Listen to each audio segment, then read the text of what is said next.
Thank you very much for introduction. I am very pleased and honored to be here at Chatham House, the think tank with one of the highest reputation in the world. I know you pay attention to Caucasus in your work program, and I hope to provide you with a first-hand account of progress in Georgia.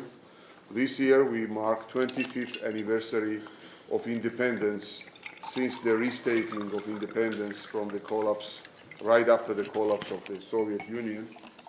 This was a period of successes, failures, but overall we can say that Georgia emerged from a country which was torn by civil war and run by war landlords to a country with the association agreement with the European Union, one of the highest rankings of progress in terms of providing one of the best standards of democracy in the region, and with dynamic growth rates of economy and attracting foreign direct investment. So we are very proud of our success, and we would like to tell you briefly about the path that we went through.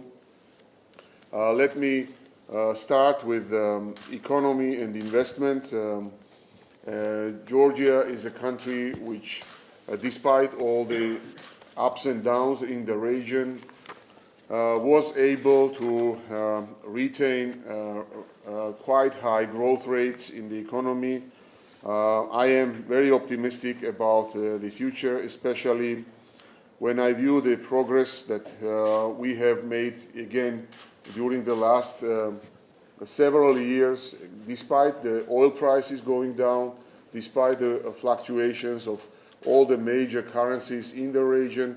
Georgia retained very stable currency, and also foreign direct investments in 2014 was one of the highest in the last 10 years.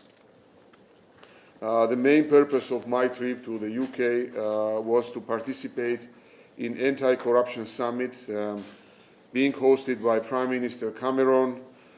I'm also participating in several investment promotion events aiming to raise awareness among UK investors about Georgia's, again, economic progress. According to the World Bank, we are one of the easiest countries in which to do business. We have the 9th lowest tax burden in the world. We have increasing foreign investment, and all the major credit rating agencies consider us stable. We believe that promoting internal economic development goes hand in hand with attracting investments.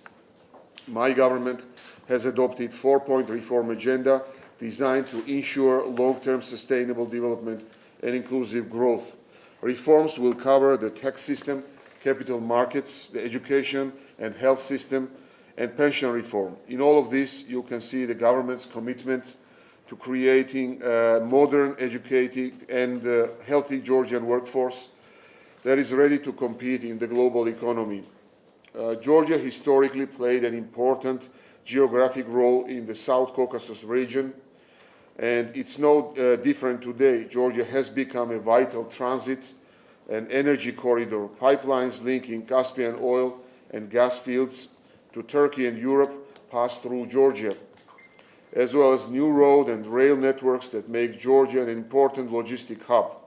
The further development of the Black Sea ports, including new deep sea port of Anaglia, strengthened Georgia's role as the Silk Road hub.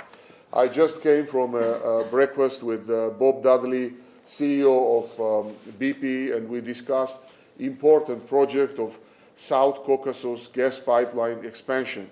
This is a $45 billion project. $2 billion of US dollars out of that amount will be invested directly in Georgia, and we have excellent cooperation between the United Kingdom, and by the way, thanks to that project, UK was one of the largest investors of 2015, and we have excellent cooperation among Azerbaijan, Georgia, Turkey, and European countries.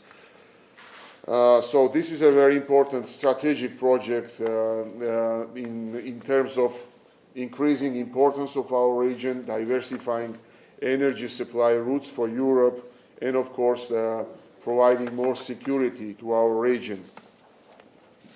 Let me also mention that deep and comprehensive free trade area agreement, which was part of association agreement signed between European Union and Georgia, opens new opportunities for Georgia companies and also for investors to our region, since it offers free trade opportunities to all investors who wish to produce in Georgia and export goods and services.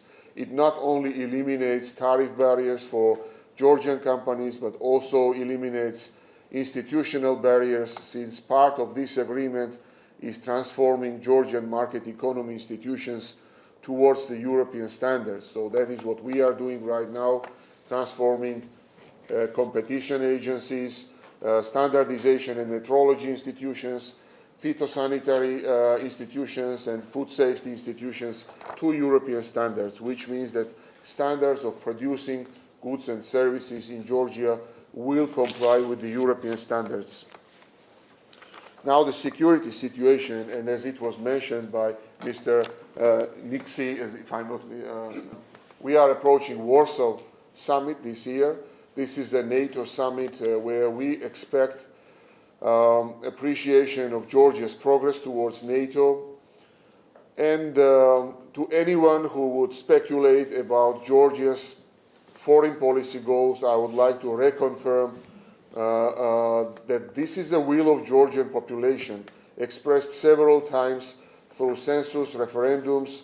So the government is following the will of nation, the will of our constituents, and this is a consistent goal of Georgia to approximate country towards European standards. Final goal is to join European Union, and of course final goal is to join NATO. There is no alternative for Georgia to ensure stability and security in the region, and no progress can be reached without security and peace and stability in the region. Georgia participates in Resolute Support Mission in Afghanistan. We are one of the highest, second highest contributor to the mission in Afghanistan. More than 900 soldiers participate in our mission. 32 Georgian soldiers were killed during this mission in Afghanistan. I think for a country with a population of 3.7 million people, this is a very large sacrifice. So, and we stay very consistent in the mission in Afghanistan. We stay in the mission in Central Africa, Mali, and our interoperability with NATO troops is excellent.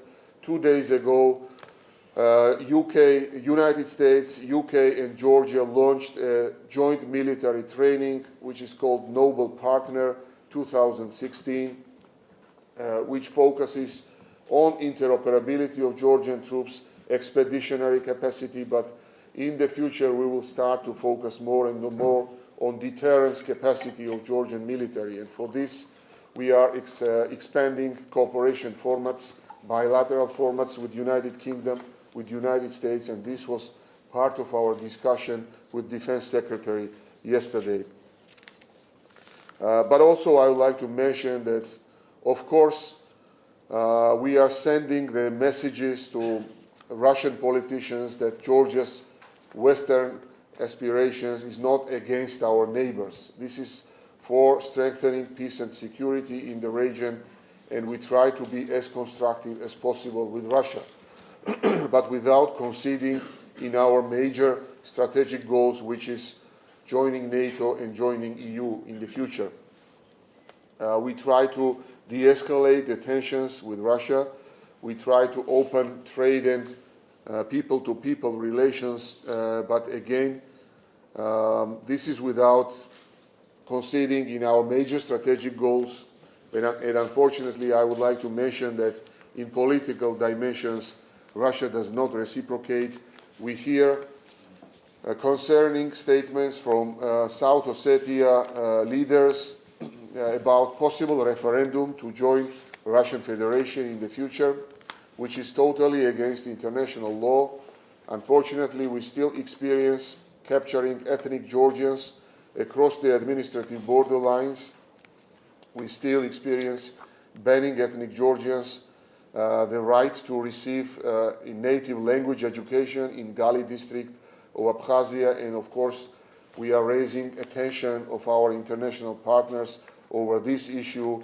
2 days ago I had a meeting with Thomas Hammerberg, which is mandated from Council of Europe to conduct evaluation of humanitarian situation and violation of human rights in Abkhazia, and I will have a follow-up meeting with him on Monday. And on NATO summit, we are expecting, again, confirmation of Georgia's progress towards NATO and expanding existing partnership formats with NATO. Now, on occupied regions, you may all know that more than 20% of Georgia's territory is occupied. Despite all the challenges, we are trying to follow our confidence-building measures, which is providing free healthcare services, free education services to Abkhazians and to South Ossetians. And I would like to proudly say that we see some promising signs of confidence-building measures and rebuilding trust between Abkhazians and Georgians and South Ossetians and Georgians. Of course, this is a long-term process, but we will stay very consistent, and we will reconfirm once and again that Georgia is very consistent in our peaceful measures to rebuild trust that was lost during the several conflicts in the last decades. And there is no military solution to these conflicts, and there is only peaceful, consistent approach from the government of Georgia. On democratic reforms, I would like to mention that we are very consistently following judicial reforms. 2 waves of judicial reforms has already been passed through the parliament. We are following institutional reform path of our judicial system. 3rd wave of the reforms has been sent to the parliament. It is being discussed right now. It is important to mention that it is no longer a case in Georgia when prosecutors run the courts in Georgia. Since 2012, Georgian court cases are open for public and media, and despite all the ups and downs, and we recognize that we are not perfect yet, but there is a very clear progress in the judicial system of Georgia, and our Minister of Justice, who leads this reform, is here, and she will be ready to answer your questions together with me, of course. On media, I would like to mention that media is free in Georgia. There is no pressure over media. There is a huge progress. We can observe that several years ago we experienced huge pressure over media. I would like to mention that narratives in the news reports in all media channels was absolutely same in Georgia. Today you can see and watch media criticizing government. Nobody is intervening in their policy, and there is, which is evidenced, by the way, by many international reputable institutions. Georgia has been ranked 9th in the world, on par with Britain and France, by the way, in terms of freedom of internet. Since 2012, we created one of the most liberal digital broadcasting regimes in the world. Now cable TV providers must guarantee media pluralism, and I would also mention that according to Freedom House report, according to Reporters Without Borders reports, Georgia has a steady progress during the recent years. On human rights, again, Georgia has made substantial progress in its human rights track record. Our 7-year plan, which was confirmed, agreed with Council of Europe, aims to enshrine the democratic values that make up the heart of our society. We have outlawed discrimination on the basis of color, ethnicity, gender, sexual orientation, and religious affiliation. By the way, part of our visa liberalization action plan was adopting an important set of legislative reforms, part of which was anti-discrimination law, And of course, we are awaiting now for visa liberalization final decision to open free travel for Georgian citizens to Schengen countries, and a positive report on successful fulfillment of obligations was issued in December of the last year by European Commission. In conclusion, I would like to mention that Georgia's economic and democratic progress are vital sources of regional stability. As we look ahead, we know that economic prosperity and democratic progress are key counterpoints to those who challenge Georgia's peaceful path and Western orientation. When we look to the future, we see united, prosperous Georgia, fully integrated into Western institutions. We see a future where we resolve the difficult problems and enjoy good relations with all our neighbors, including with northern neighbor. We see Georgia as a critical nexus safeguarding European energy security. We see flourishing regional hub for trade, transportation, and logistics.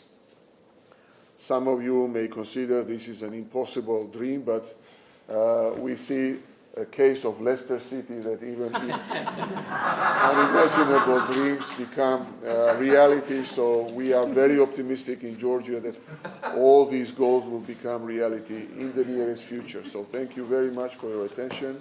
We are ready to answer your questions, even the most critical ones. Thank you very much.